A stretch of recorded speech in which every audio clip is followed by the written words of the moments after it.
Bismillahirrahmanirrahim. Assalamualaikum warahmatullahi wabarakatuh.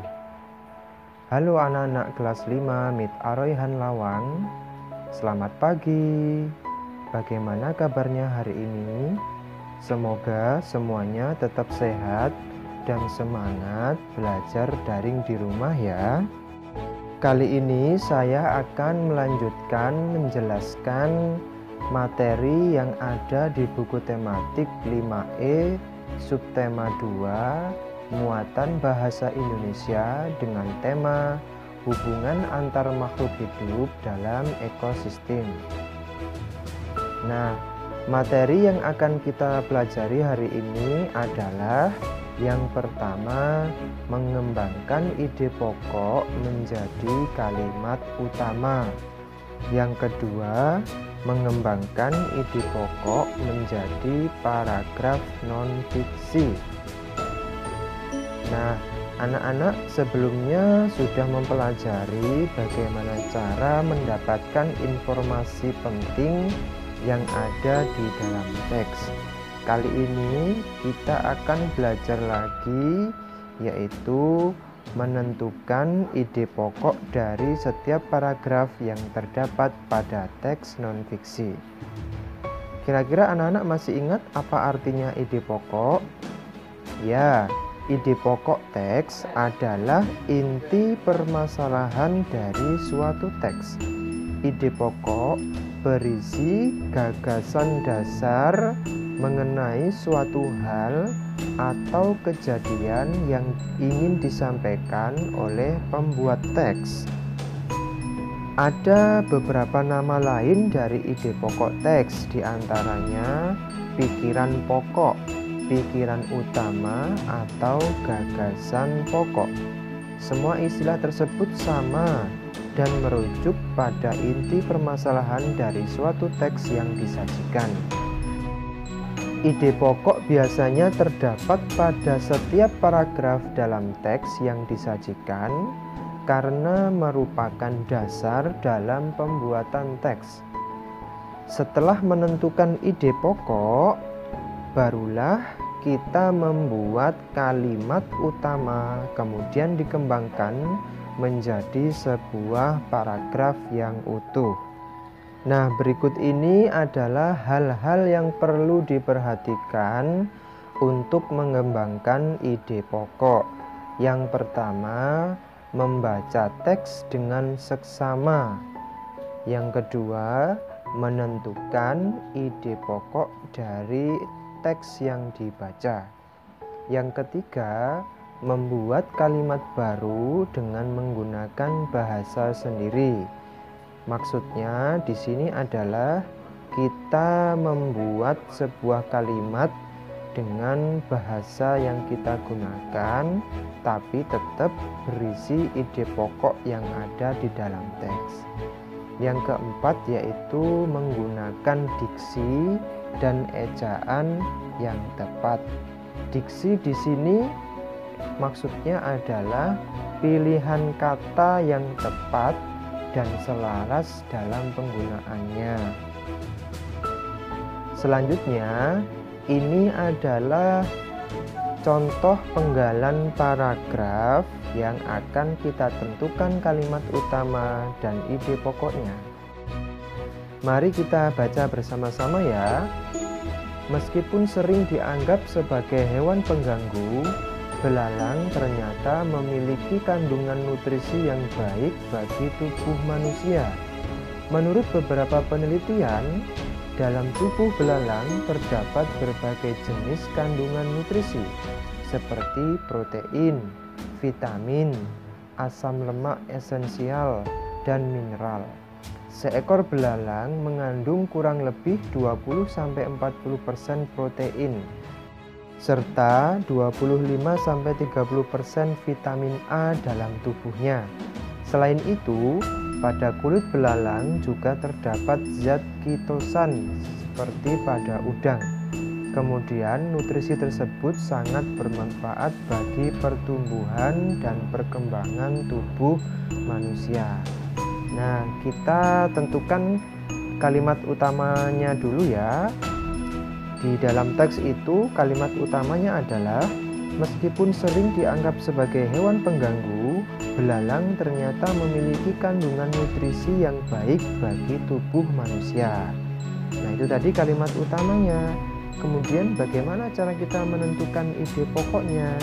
Nah, kita ambil beberapa kata kunci yang ada di kalimat itu ya. Kemudian kita gabung, kita jadikan satu sesuai dengan bahasa kita dan menjadi kalimat yang sederhana yang mudah dipahami.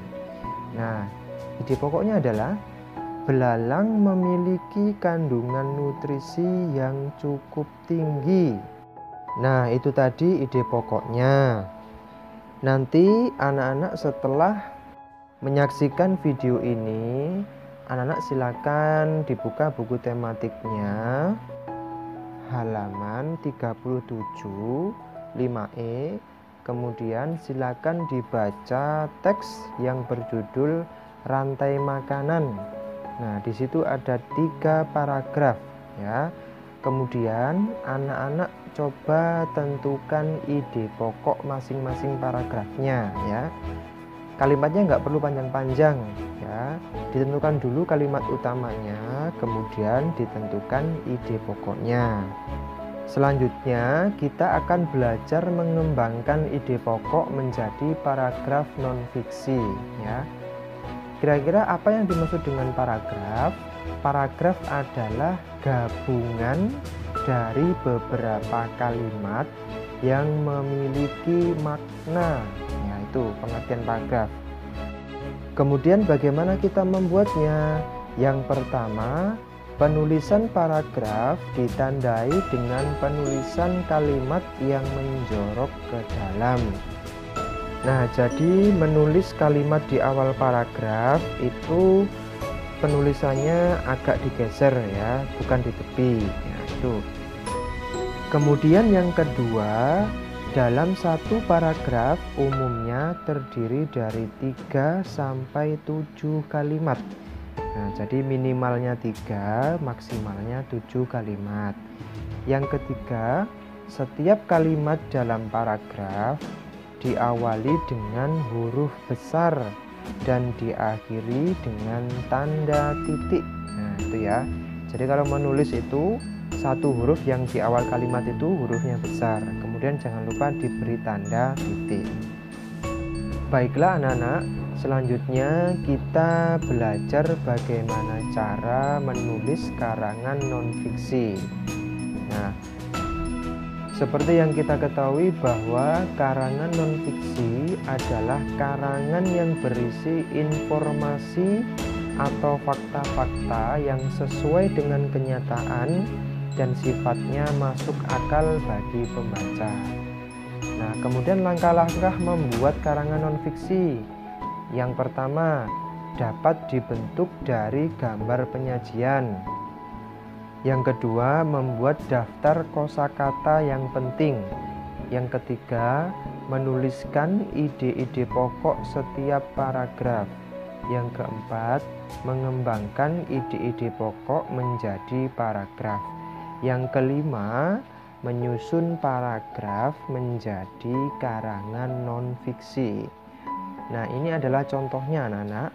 Nah, itu yang pertama, kita buat gambar sajiannya dulu, kemudian kita menentukan daftar kosakata yang penting yang akan disajikan di dalam teks. Kemudian yang ketiga, kita membuat 5 paragraf. Di masing-masing paragraf kita tentukan ide pokoknya dulu ya. Itu ide pokoknya sudah ada 1, 2, 3, 4, 5. Nah, kemudian setelah menentukan ide pokok, kita kembangkan ide pokok tersebut menjadi sebuah paragraf. Nah, sekarang coba anak-anak lanjutkan karangan non-fiksi di atas. Kemudian tulislah di bukumu dan gunakan kosakata yang ada dalam daftar tadi ya. Semoga apa yang sudah saya jelaskan tadi bisa dipahami dan dipelajari dengan baik. Apabila anak-anak masih kurang paham, boleh bertanya jadi kepada wali kelasnya masing-masing. Ya, sekian pembelajaran daring untuk hari ini. Apabila ada kesalahan, mohon dimaafkan, karena kesempurnaan hanyalah milik Allah Subhanahu wa Ta'ala. Terima kasih atas perhatiannya. Belajar di mana saja, kapan saja, dan dengan siapa saja. Jangan lupa jaga kesehatan dan tetap bahagia. Saya akhiri. Wassalamualaikum warahmatullahi wabarakatuh. Sampai ketemu lagi.